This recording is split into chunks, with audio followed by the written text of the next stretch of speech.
Hello and welcome to the West Yorkshire Football Show. It's our instant match reaction to Leeds United 3, Sheffield Wednesday 0, with myself, Stephen Brown, and joining me as ever to discuss and debate. It is Jayden Bogle. Jason, how are we doing, mate?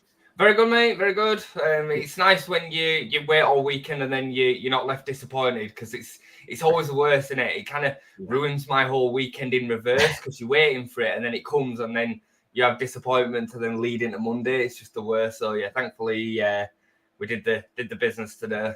Yeah, it just adds on to those Sunday scaries, doesn't it? If you we don't need that as well. If you're watching along on YouTube, please do like the video, get your comments in. And if you're following us on X, please do retweet and get your comments in as well. And make sure you're following the channel as well.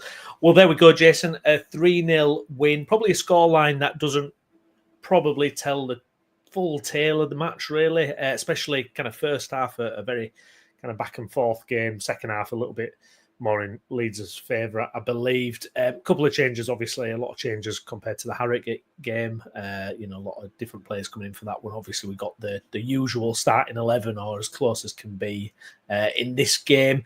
In terms of the centre-back position, because that was probably, what we kind of raised our eyebrows a little bit in the group, the WhatsApp group, because, you've got I don't know Wober's fitness situation, but it seemed like, is this the kind of opportunity for him to come in left-sided centre-back?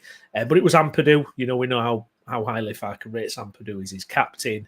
Always good to get him in the team. But what did you make generally of that decision and the lineup prior to the game? Yeah, prior to the game, we were a bit shocked, because I thought, like, if Wöber's ever going to get a chance in his favourite position, in his preferred position, it were going to be today. Left side of centre backs open.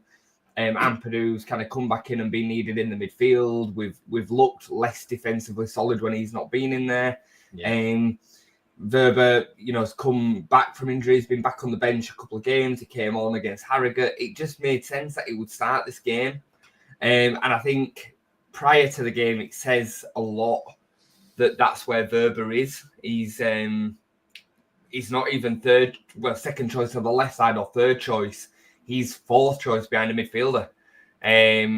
Now, I've got to caveat with saying that I thought Ampadu was absolutely brilliant today. I thought he was absolutely brilliant. I mean, for me, that were one of the best centre-back performances of the season from Ethan today. I thought Joe was fine alongside him, but he had a lot to deal with today, did Ampadu. Concentrated, was assured on both feet. His distribution's far better than Pascal's.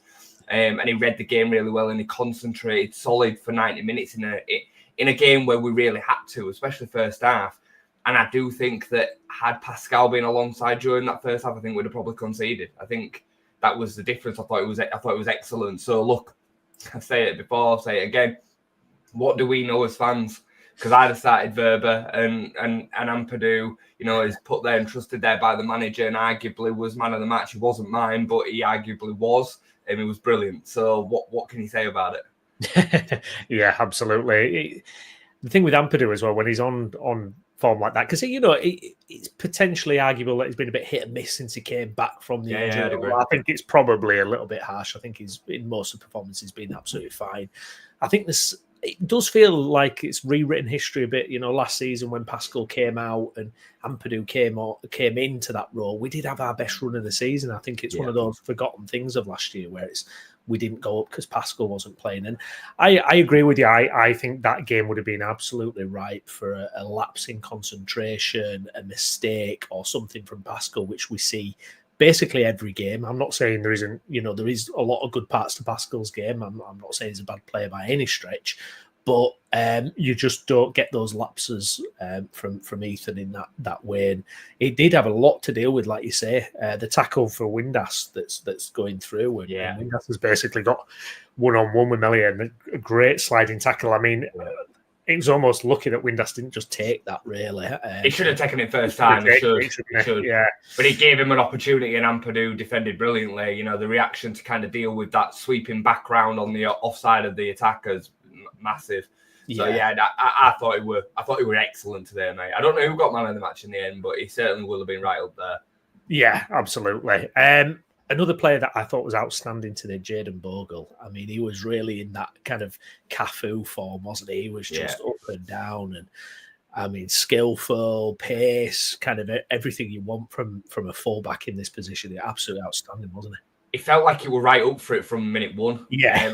I think there'll be a few players that kind of go under the radar for being unsung heroes today, and we'll go through them. But I thought Jayden was brilliant, and not just the build up to the second goal, but just all game, attacking wise, he were on it. He had his obligatory late diving where he gets a yellow card. He's a bit like Firpo in that, and it kind of came, but he was brilliant, and he had the bit between his teeth from minute one, and I think they were up against Max Lowe, who was his teammate at Sheffield United on the left side. So the left back and the right back at Sheffield United in the Premier League were them two. And Max Lowe went over to Sheffield Wednesday, and he obviously came to Leeds in the same summer. So I don't know whether that had anything to do with it. And funnily, because Max Lowe then got moved inside and played the left side of the three in the second half. And I think it was because Jayden was just absolutely tearing him apart.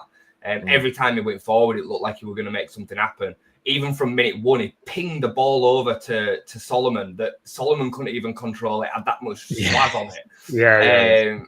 So it was brilliant, man. It's just a joy to watch, and he comes from so deep, and he can go inside and outside, so you never know which way he's going to go. His pass selection's really, really good. The way that he carries the ball is brilliant. And he'll chip in with another, 2 or 3 goals before the end of the season, will Jayden. I thought it was brilliant today. He again could have been man of the match today. Could have been. Yeah, absolutely. And early start for Leeds as well, not just a game time, but grabbing that first goal. And at that point, because it's always difficult, Leeds at Ellen Road, it's that kind of thing of a team's going to come and sit back, and how long is it going to be to break that deadlock? And it was open pretty quickly today, to say the least. Fantastic pass through. Brendan's making a great run, causes that confusion, and then Solomon, who you would want on the end of that chance, because he's not going to blow it, is he? He's got the composure to see it through. Yeah, I think the only 2 players that you would want in that position are Solomon and Perrault.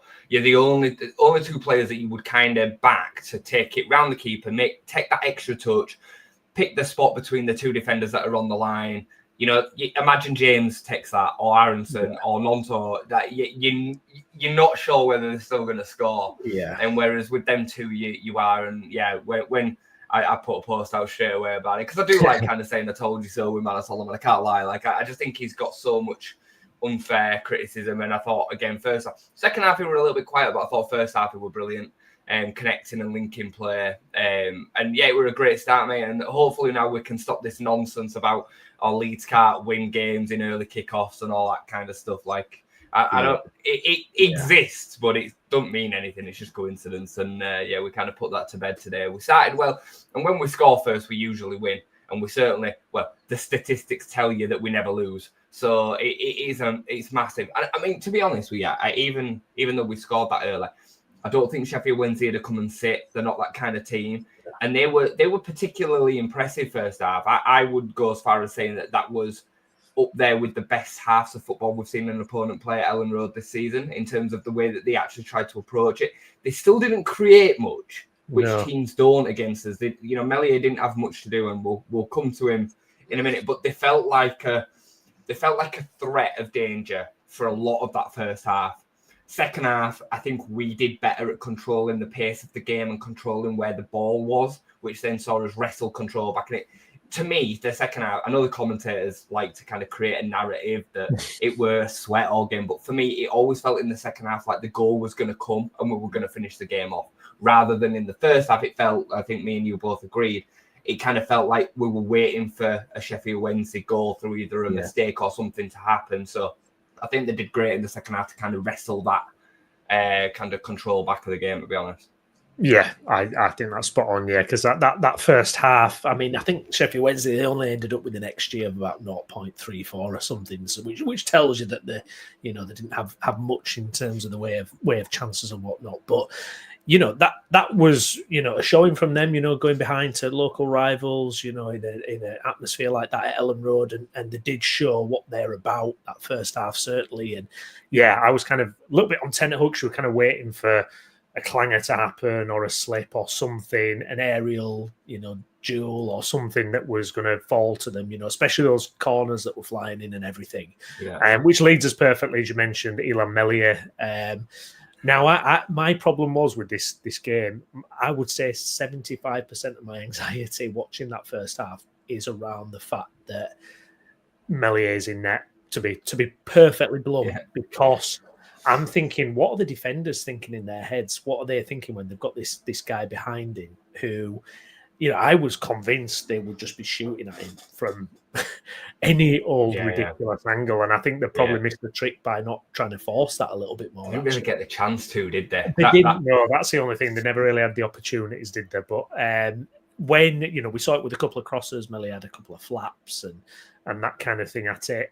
How do you think he stood up to scrutiny, or is it one of those days where it's another clean sheet racked up, but he's not really done too much to aid that outside of his kind of the way he can do the sweeper keeper bit? And there was a decent save, I think, where he got down low, didn't he, and one of the shots out. But what do you think of that whole situation, how we did today?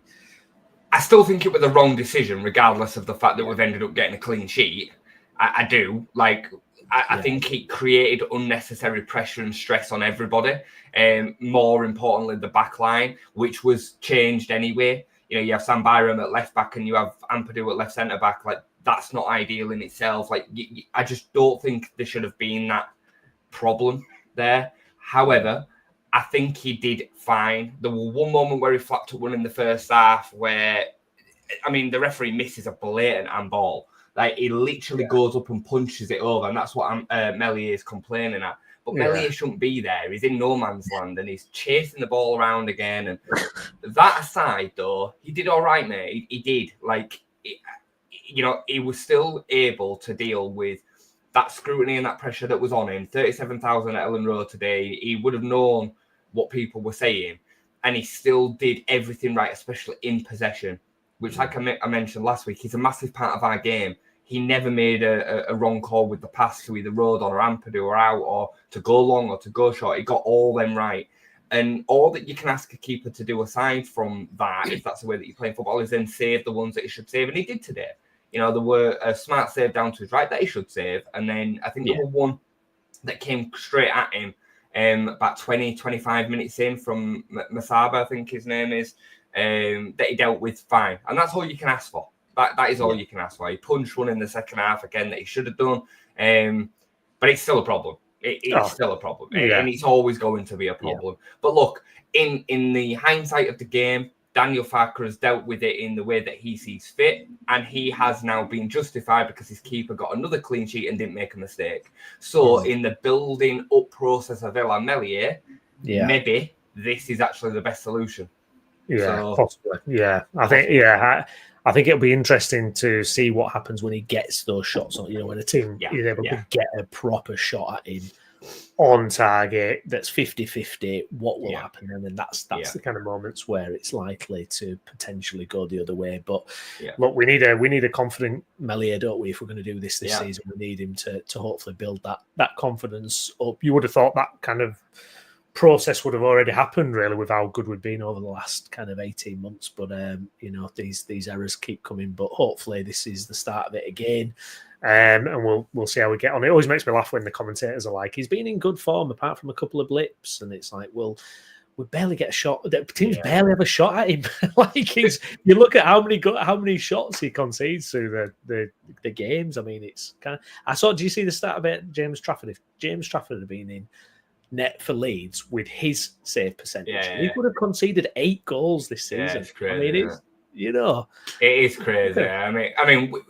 We would be home and hosed. We would be 10 points clear or something daft. It's crazy. So it is frustrating. But and I always kind of bring it back to this: every team has a weak link somewhere. No matter who you are, no matter what league you're in, there's always room for improvement. And ours, unfortunately, is between the sticks. You'd rather have a right back or a left back maybe not be at the level or whatever.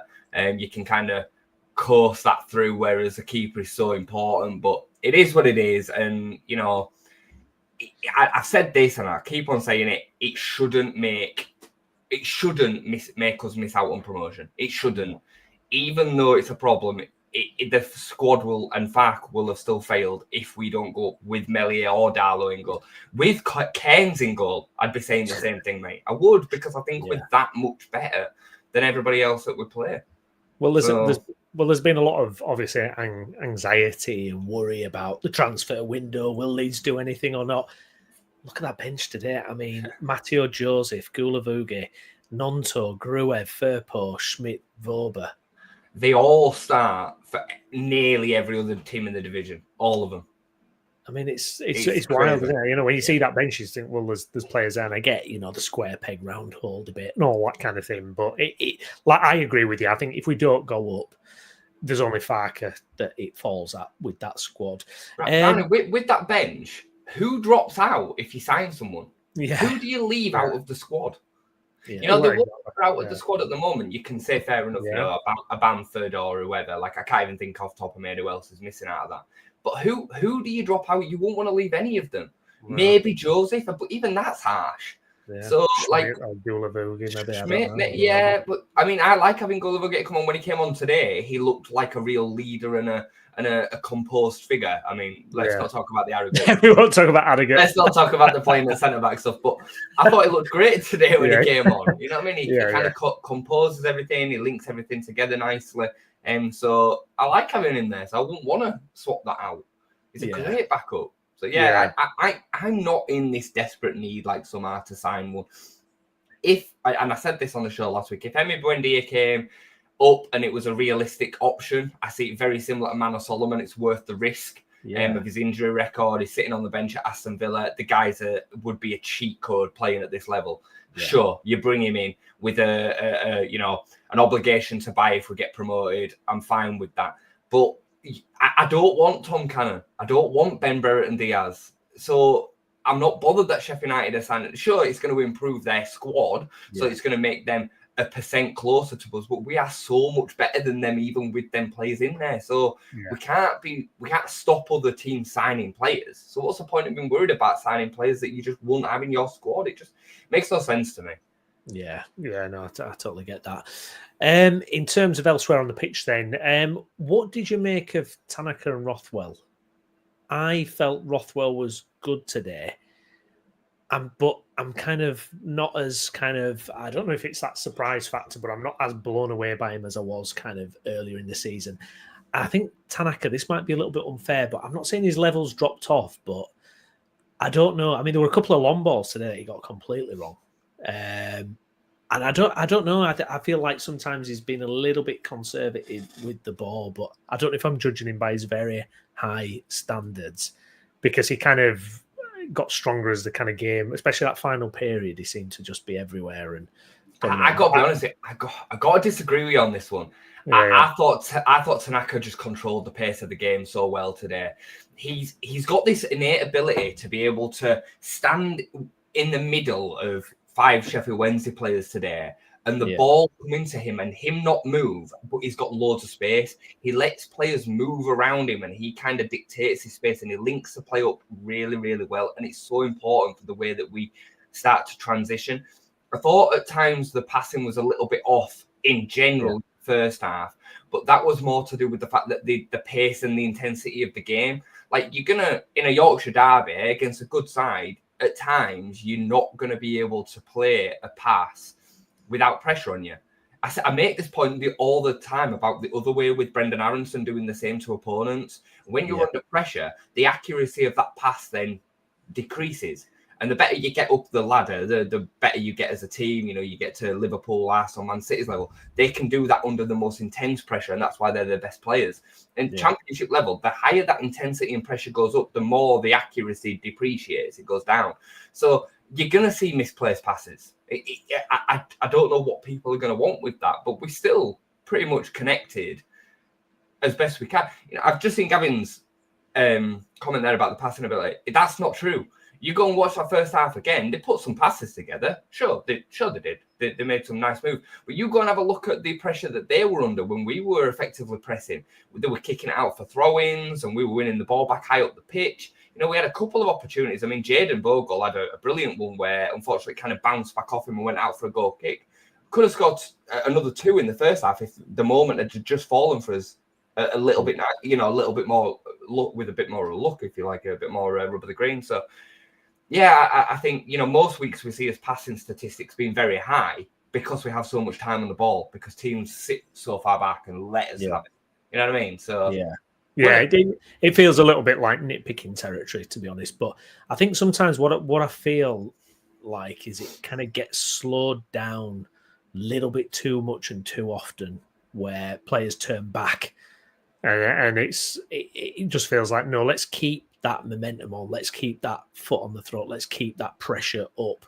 And I feel like the tempo is allowed to just dip at certain points when I feel we've got it in us really to really punish teams with the quality of players. But I know it's not, it doesn't really work like that. The other team are not just going to let you. I think there's two things that I think, because we're vulnerable in. That's the problem. This is the thing as well. It's like sometimes I'm kind of wanting more of a transitional game where the opponent makes a mistake and can break on them. But then it works the other way as well, doesn't it? It does. Possession's so important for us in the way that we control games, dictate games, and the reason why we're so good defensively comes from the amount of possession that we have. We almost then drive the opponents into submission, because what happens is when they win the ball, they're so desperate to do something with it because they've not had it, they then rush to their move and give it back. That's what tends to happen. So when we kind of relinquish more possession, we're giving the other team more control of the game. So I don't mind the slow play in places. I understand what you mean in terms of the turning back, and I think that happens on the left side when we've got Sam over there, more than it should do. But that's expected given the fact that he's not left-footed and he fills in a role. I thought he was brilliant, by the way, today. I thought Sam Byron was absolutely excellent today. So, I've got no problems with it. Like, it's going to happen that they turn inside. Him and Solomon both like to cut in, which does create a bit of an issue down that side at times. But overall, it's worth it for the control that it gives the game. For me anyway. Yeah, no, I appreciate that, because it's, you can't argue with it, can you? Like you say, Farker's decided this, and you can't argue with the results of it, really, to be perfectly honest. We saw some subs come on, obviously, later on. Matteo Joseph coming on quite early, about 66 minutes, I think. Pirou, obviously, I've seen Gavin's comments about Pirou, and I've seen a few people online saying anonymous and this kind of thing. What I thought of Pirou today is, I think there's a lot of underappreciated work there, and I'm talking about little touches, layoffs, played a couple of nice balls through. I do get the point that it doesn't feel like he's impacted the game today. It doesn't feel like he's done a lot today, but there are moments that kind of make that picture, it's part of that jigsaw, isn't it, of trying to unlock a team with the layoffs. I liked his game today, mate. Yeah. I really liked his game today. He played one through to Sam Byron that Sam should have done better with. Yes. Beautiful pass, little touches. I mean, Brendan, again, Gav, I think me and you just see the game so differently. I think we interpret things differently, which is fine. Because I thought Aronson was excellent today. His press was brilliant. The jinking little touches in between defenders. He was taking 2 or 3 players out of the game at a time. He was linking up with Pirou really nicely in the first half, linking up with Manor Solomon as well. But Pirou, I thought he had a good game. And to say we were better with Joseph up front is just mental. Joseph comes on the pitch and runs at a defender once, falls over, buys a free kick. It weren't a free kick. And all of a sudden we're saying Joseph were better up front. That's all he did. That's all he did, Browney. That is all he did. But sometimes game state as well, isn't it? It's game state as well. Of course it is, because they're chasing the game. But Gav won't be on his own. He says we're better with Joseph up front. What are you talking about? I'm sorry, it makes no sense. It's made up because you're not looking at, like you just said, the game state, what's happening, the little things that he does that Joseph won't do. It's not even a debate at this stage. You bring Joseph on for the fresh legs later on in the game, and Pirou starts every week. He still is contributing. And when that chance falls, he'll likely take it. He had a good volley today that were blocked. He doesn't get as many chances as what we should get. Stereotypically, the striker in this system should get more chances, but he's actually involved way more in build-up than what people, like you say, appreciate. So we just weren't better in the last 20 up front, Gav. That's just not true. And like I said, the game state of the game at that stage where they're a bit more knackered, they're sitting further back, We've brought subs on. We're controlling the game differently. We were fine for the whole of the second half. We should have scored more before the second one went in. I just think it's this kind of debate around what you like, and I think in this system right now, Pirro just makes the only sense. Yeah. What do you think? Like, am I wrong? I don't know. To be perfectly honest, because I remember when Pirro was on the bench earlier in the season and coming on, and he were bagging goals off the bench, and I actually thought that was a great role for Pirro. I'm not going to lie, where Joseph gets used as this like battering ram for like 70 minutes, and then Pirro comes on and just exploits all the space and stuff. I would like to see him get more chances in the game, I really would, but I can't really pin that on him. That's his teammates, that's been set up for things. I still think there's something there that doesn't work. I still feel like it's not on fire like it should be, but we saw when Joseph was in the team that didn't work either. So it's not quite right. But I think you're getting more from Pirro at the minute. You just look at the assists and goals. There's no question. It's not a debate of whether Pirro is the best solution for us permanently. I'm not saying that there isn't a striker, even within the Championship, that couldn't come in and play this role better for Daniel Farke. I look at Josh Sargent as an example. He's not a sexy signing, but he would be more appropriate for the role that Daniel Farke wants a 9 to play. But if it's a direct shootout competition between the two of them, it's Pirro all day. If it was 18-19 or 19-20 Bamford, it'd be Bamford all day, because Bamford does does both jobs. He's a better finisher than Joseph, which is crazy to say, but he is. He runs the channels better. He does the pressing better. He does all that stuff, and he does the link-up. Well, he did. That version of Bamford did the link-up play better than Pirro would. That's why Bamford, when he came in January, looked so good. Because he suited the role perfectly. He just can't stay fit. We know what the situation is with him. He's done. He won't start games for Leeds United again. But out of the two of them, it's an absolute no-brainer, Brownie. There's no conversation to have. Yeah, I think you'd be mad kind of taking off and not having that guy on the pitch who's bagged so many assists and goals. I think that would be pretty bonkers. Just before you move on, I think you've mentioned this before. I think there's this kind of inherent thing with Leeds fans where they just like to live in pain and suffering, and we like to. And don't get me wrong, talking about stuff and debating stuff's fine, but there's a genuine kind of negative, ill feeling around certain things within this squad. I saw somebody online just before I came on kicking off with Daniel Farke because Junior Firpo's not starting games anymore. And I just replied back saying, he's been injured. Like, why are we making an issue out of that? And Sam Byron was arguably one of our best players today. So why are you in pain? Why are you doing it to yourself? I don't get it. And I think this goes with this. Joe Pirro is I think he's the second best goals to game ratio player in the whole division over the last 5 years. I think it is. The only player that beats him is Gyökeres, who's one of the most sought after strikers in the world. Right? And we've got that player here. You're playing. You're just playing, and you keep on trying to make him better and make it work around the system better. And this version, people said this isn't the case, but it's fact. Joe Pirro this season is far better than Joe Pirro last season in the role that he's trying to play. Way better, and he's not a 10. With that experiment's done. I can agree with that. So I just think fans, please. It's the same with Schmidt. Well, it's funny because I mean we were talking about in the WhatsApp group, and the Arsenal fan TV and these kind of so over the top reactions, and and the second in the league, it's absolutely bonkers, and I think there's a danger. I think it's just that this paranoia that hangs over us, isn't it, of not getting up last year and all that brings, and I mean to be top of the league and all these kind of, I mean there's so many disagreements and arguments about stuff. It's absolutely bonkers, really, when you think about it. Brendan Aronson limped off towards the end of the game. I'm trying to see if there's any kind of update on that. Probably just knackered the poor lad, because obviously he runs himself absolutely ragged. You mentioned about Buendia. He's available on loan. I think that's been confirmed, hasn't it, by Emery, that he is available on loan.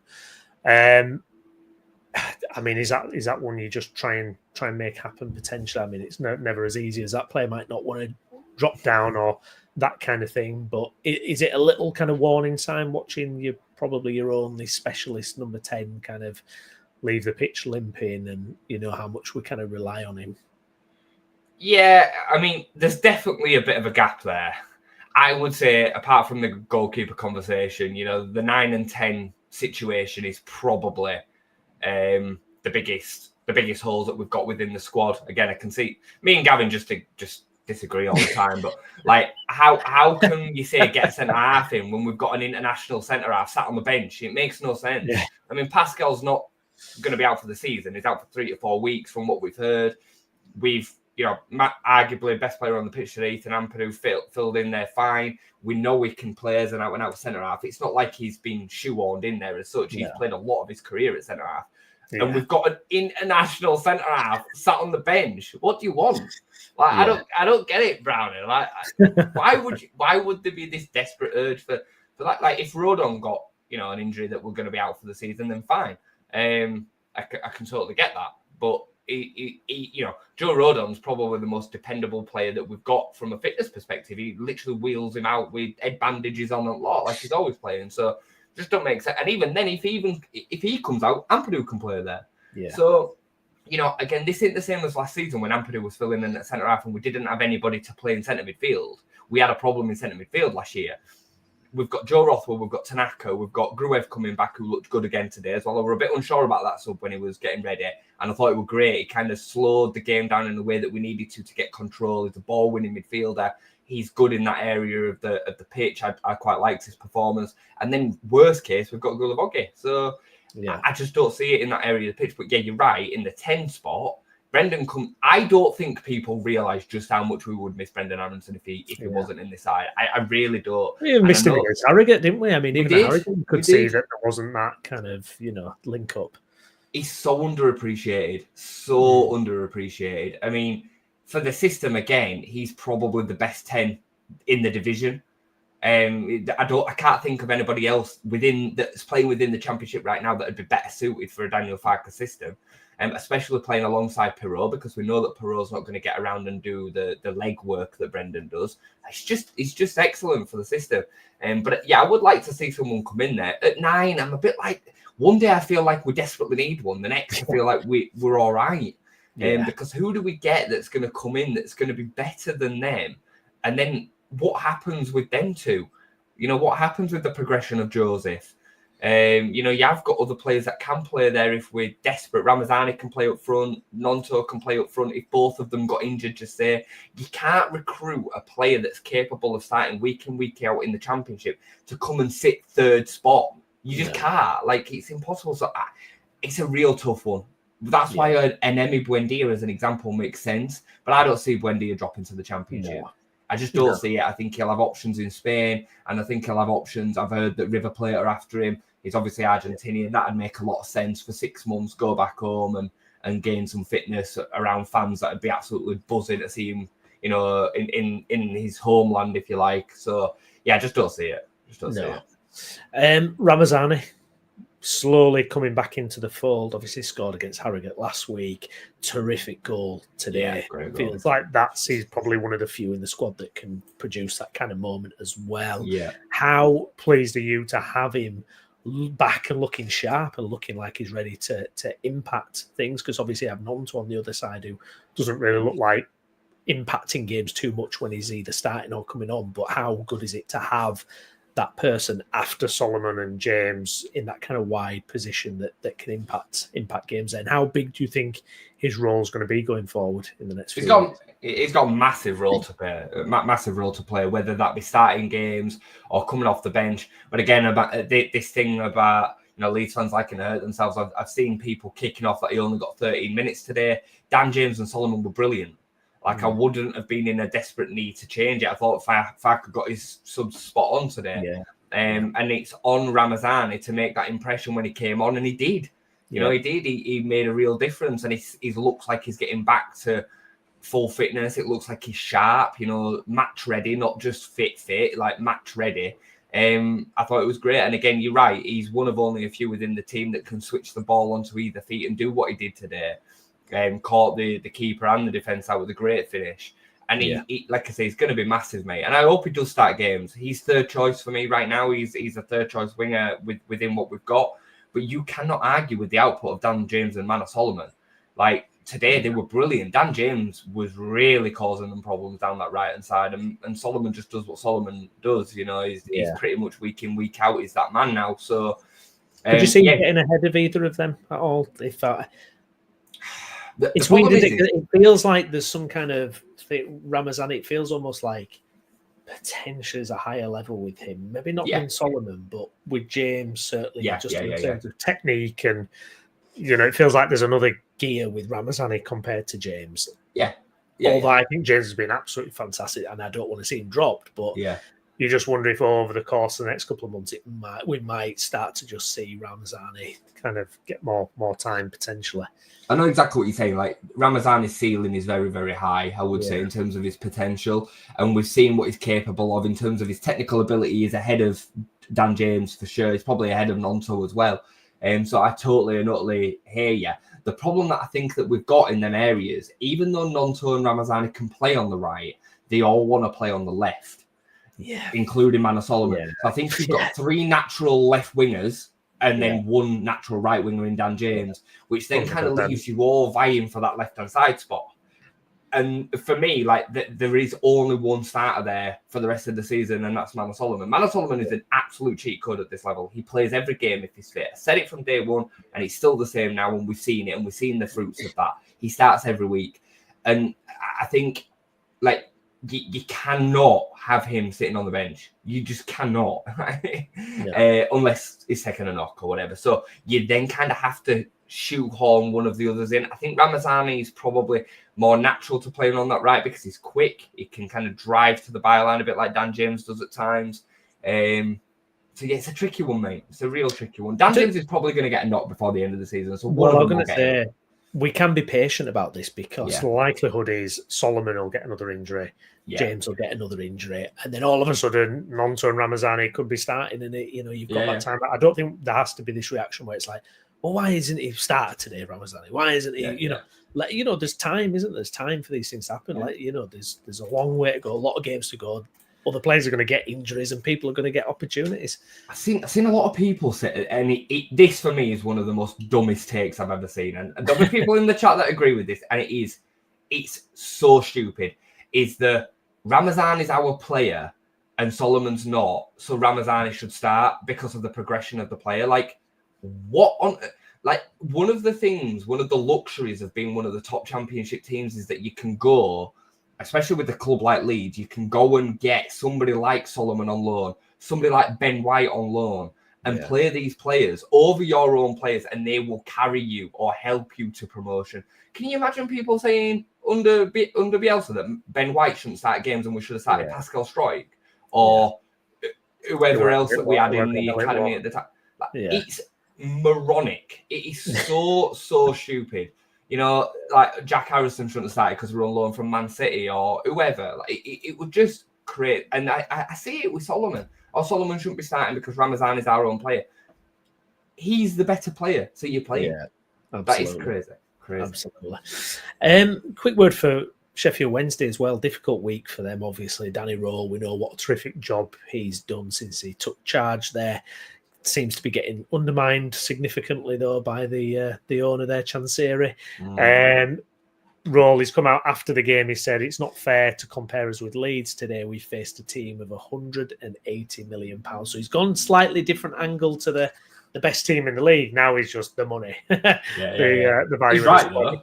Well, this is it. I mean, there's not going to be. I mean, come the end of the season, there's just no excuses really for us not getting up automatically, really, in my opinion. Now. Money isn't everything. Money isn't everything, but ultimately the recruitment's been great and the talent that we've got is just ridiculous. Like, people don't want to entertain it as a conversation, but this is up there with one of the strongest championship squads we've ever seen. Not just Leeds squads, ever. That the only team that I think was better than this one was the Wolves team that went up that had Neves in the midfield. It was ridiculous. Finished on over 100 points. Yeah. This team is way more talented than the Bielsa promotion team. Yeah. The difference was Bielsa. That was the difference, and what he created, the tactic and the style and the transition. This team is just full of talent. I would think that it'd probably have triple the points that Southampton have right now. I know that we ended up losing in the playoff final and all that, blah, blah, blah. I know we'd have had different players if we get there, but I truly believe that this squad is ridiculously strong. There's gaps, but there's teams always with gaps. You know what I mean? So, really. Nope, I've got Everton on in the background here. Can I just say, Postecoglou, mate, you're done. That I can't see how he survives this. Yeah, I actually just got the goal. Can you see how Postecoglou survives this, Jess? I just can't see. I don't really. I mean, it's just so bad. I mean, it's crazy. They're going to be something like 3 points off the bottom 4 if Everton win today, because I think Everton will close the gap and Everton will be 4th bottom or something like that. So, I mean, they're in serious trouble. And so Man United, so. Oh dear. Yeah. I don't see how we survives it. No, indeed. Looking at the league table, then, Jason, that sends Leeds United back to the top, 56 points, 18 games won, drawn 8, lost 3, goal difference of 32, which is 10 ahead of Burnley, the next in the goal difference list there. So it's all looking good. It's all looking spot on. Sheffield United obviously got a comfortable win against Norwich. Burnley, crazy game against Sunderland. What do you make of kind of how the weekend's panned out and their results? I think Burnley are very much in a... I don't think they're very good. Burnley. And I think... Is it just a strong defence, basically? I think they'll end up finishing second because they'll just sweat the way out of what they're doing in terms of like just being boring and rigid and disciplined, and that's the way that Scott Parker sets up. And I mean, I said at the beginning of the season that they would finish third, because Scott Parker their way to promotion and probably go up through the playoffs, like he did at Bournemouth, like he did at Fulham. He had the best team in the division both times and ended up finishing third. He's terrible. And he's just going about it the same way now. And I think he's got an all right side there that he's probably set up in a way that does win games for them. But as we all seen on Friday, like they should be losing that game. And they managed to come away with it with a point because of the brilliance of the keeper. So, yeah, it's a funny one. And Sheffield United just keep on going, don't they? I keep on thinking that they're going to go through a blip. And they kind of just keep in pace with us all the time. Their shortfallings will potentially come if the squad doesn't get the work it needs in this window. You go and have a look at their bench at the weekend. It was terrible, like really, really poor, just full of kids. And they're expecting to make moves in the transfer window because they need to. We don't. So there's no point in comparing themselves. I implore anybody who's listening, go and watch. Go and have a look at the bench at the weekend, and you'll see why Sheffield United desperately need deals. Chris Wilder's done an unbelievable job there. I thought he would struggle. I thought they would struggle. I thought they'd be very similar to what Luton have ended up showing. I thought Luton would be at the top. I thought it'd be the other way around. I'm just not worried by them, mate. I think the only thing that can stop Leeds United is Leeds United.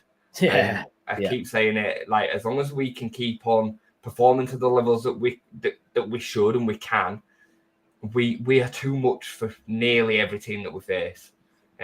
We've seen this season we're more than competitive against the teams in and around us as well. With the exception of the Burnley result at home, which we probably should have got something out of. We've beaten them all, haven't we? I think we've beaten them all. I kind of just say that we beat Sunderland because we did. We know what happened that day. Yeah, Middlesbrough beating the league. Sheffield United were beat comfortably in the league. I can't even think who else is up there. Blackburn are probably the only anomaly. And even that at Ellen Road, we probably should have come out with 3 points. So, I just think we'll have too much. And come the end of the season, the points total that we're on, if we carry on, it'll comfortably see us top of the league. Yes, let's hope so. Just a quick word before we do disappear. Norwich City on Wednesday. Wednesday evening. Tough game there, and then followed up by Burnley on the Monday. So no game next weekend. We've got to wait all the way to the Monday then. But Norwich on Wednesday. Hopefully we can do what Sheffield United have done. They're just inconsistent, Norwich, aren't they? One week they look good and they look like they're going to make a proper push for the playoffs, and then the next week they go and take a really poor loss or poor result. So it's not just losing to Sheffield United. They've had a couple of weird ones recently. So, yeah, we're at home Wednesday, aren't we? Yeah. We're at home Wednesday, and then we're away at Turf Moor, aren't we? Yeah. I mean, Burnley's going to be a tough place to go. I don't think that they've lost there yet, if I think rightly. I don't think they've lost at home. But look, every game should be enjoyed and looked forward to, really. That's how I try and approach this season. You know, the more I kind of look, and don't get me wrong, I want promotion. I want us to be playing Premier League football. But the more I watch Leicester and Southampton and what they're going through, Southampton are getting thumped 3-0 by Forest at half time at the moment. Like, I'm not even so sure I'd swap places. Well, we might only, if we get promoted, we might win 10 games of football. If you're lucky. Season if we stay up. Yeah, if you're lucky. So I'm just enjoying the journey as much as I can. And I think these games against Norwich and away at Burnley should be exciting. We should look forward to them. And, we want to win the league. We want to win promotion, sure. But actually enjoy going into every game thinking or expecting we're going to win this game just while we can. What I mean? So... I think we'll be fine, mate. I would take 4 points if you asked me now. Either way, I'd probably, if you said, "Oh, you're going to guarantee getting 4 points," I'd snap your hand off, to be honest, because either it means that we're going to beat Burnley, or we're going to take a point away from Turf Moor, which would be seen as a better result for us than them. So, I think 4 points out of them two would be a good result. I think so, yeah, because it's we ain't got the foot on the throat like last year, where you have to win every game, or it's it's game over. I mean, I'm looking at the form table as well, just quickly before we wrap up. I mean, we're in the best form really in the league, really, and that's while dropping 4 points against Hull and Blackburn, mate. Yeah,